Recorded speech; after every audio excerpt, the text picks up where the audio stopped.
Baik, saya akan menjelaskan tentang kerangka tulang panggul. Yang pertama ini ada os kokse, os sacrum, dan os coccygeus. Ya, di os kokse ini ada tulang ilium, tulang isium, dan tulang pubis. Nah, ketiganya itu bertemu di sebuah mangkuk yang disebut dengan acetabulum, dan di depannya ada sebuah lubang disebut dengan foramen obturatorium.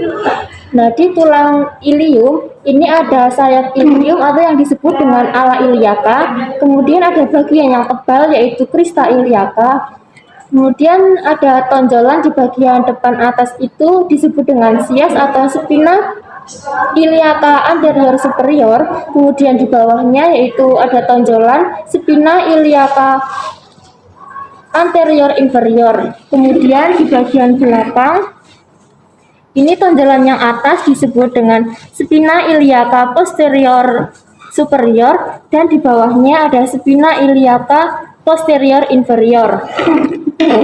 Kemudian di tulang isium ini ada bagian yang menonjol disebut dengan spina ischiadica. Kemudian ini ada bagian yang tebal disebut dengan tuber ischiadicum.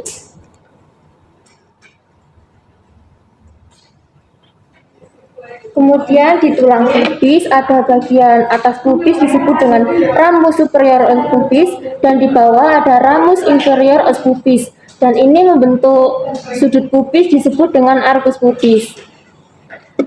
Kemudian selanjutnya tulang sacrum. Nah, ini yang di bagian atas ada bagian yang menonjol disebut dengan promontorium. Kemudian ada lubang-lubang ini disebut dengan foramina sacralia. Kemudian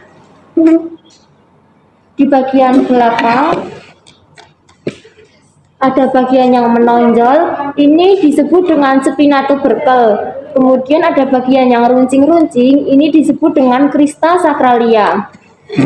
Kemudian yang terakhir yaitu os coccygeus. Nah, ini terdiri dari 3-5 ruas tulang yang bersifat mobile. Baik, saya akan menjelaskan tentang tulang kepala. Tulang kepala ini ada 3 bagian utama, yaitu di bagian depan, bagian dahi ini disebut dengan frontal, kemudian bagian kanan kiri disebut dengan parietal, dan bagian belakang bawah ini disebut dengan occipital. Nah, antara frontal kanan dan kiri ini ada sutura, disebut dengan sutura frontalis. Kemudian antara parietal kanan kiri disebut dengan sutura sagittalis. Kemudian antara frontal dan parietal ada sutura coronaria, dan antara parietal occipital ada sutura yang disebut dengan sutura lamboidea. Kemudian di sini ada yang berbentuk seperti layang-layang disebut dengan ubun-ubun besar atau sinciput, dan di bagian belakang ada yang seperti segitiga kecil, ini disebut dengan ubun-ubun kecil atau occiput. Baik, Ibu, perkenalkan saya Jendrokan yang bertugas pada siang hari ini.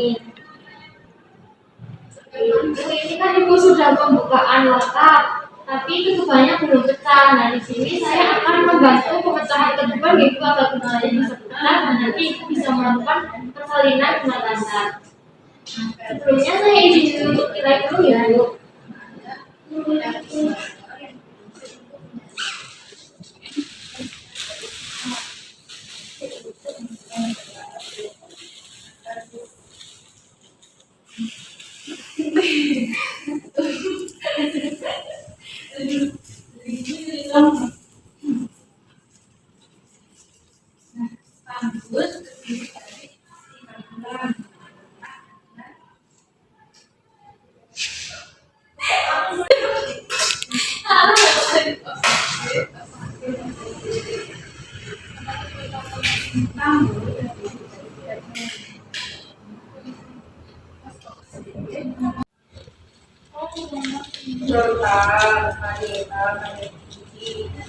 Saya melakukan tindakan sekarang ya. Sebelumnya saya akan membersihkan tulang dulu.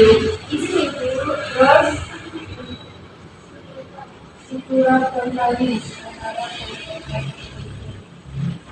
Ini sutura. Sekarang saya akan posisi memeriksa pembukaan dulu ya. Sekarang saya akan melakukan ini sedikit tidak nyaman, jadi bisa tarik nafas sedikit. terus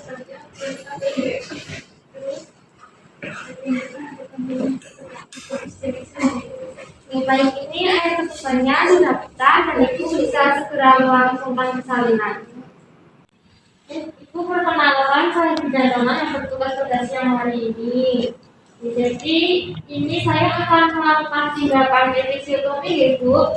Ini karena bayi ibu agak besar dan perineum ibu ini agak sedikit kaku, guys. Jadi ini akan dilakukan sedikit pembentukan perineum untuk memudahkan bayinya keluar. Sebelumnya saya izin menutup dokumen.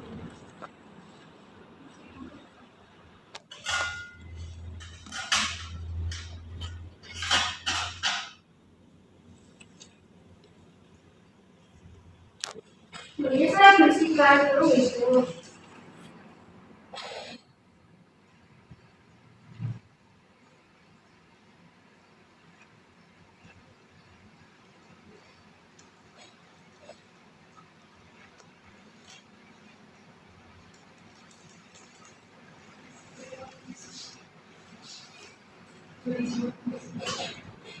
Jadi sekarang saya akan melakukan suntik anestesi ya Bu untuk mati rasa perineum itu agar tidak sakit nanti saat suntik.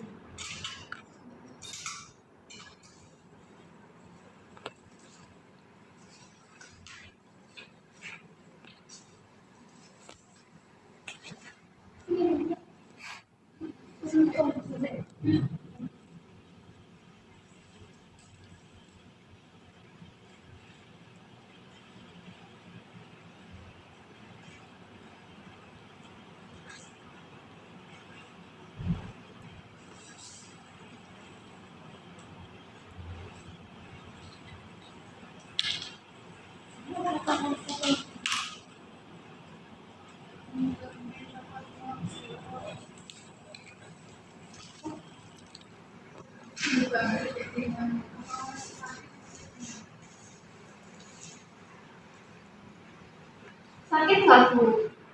Oh enggak, berarti saya melakukan tindakan episiotomi sekarang Bu.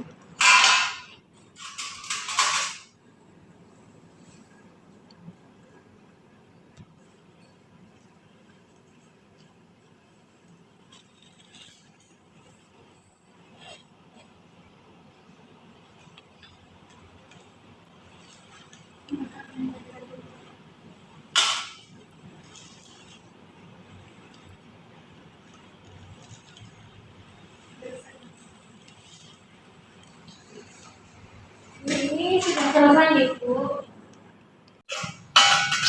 Nanti kalau ada kontraksi bilang Ibu. Ada kontraksi baru Bu.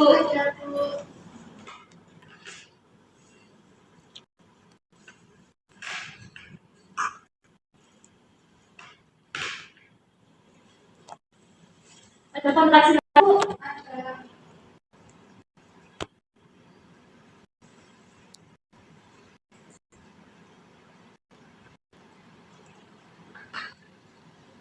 Kontraksi lagi Ibu.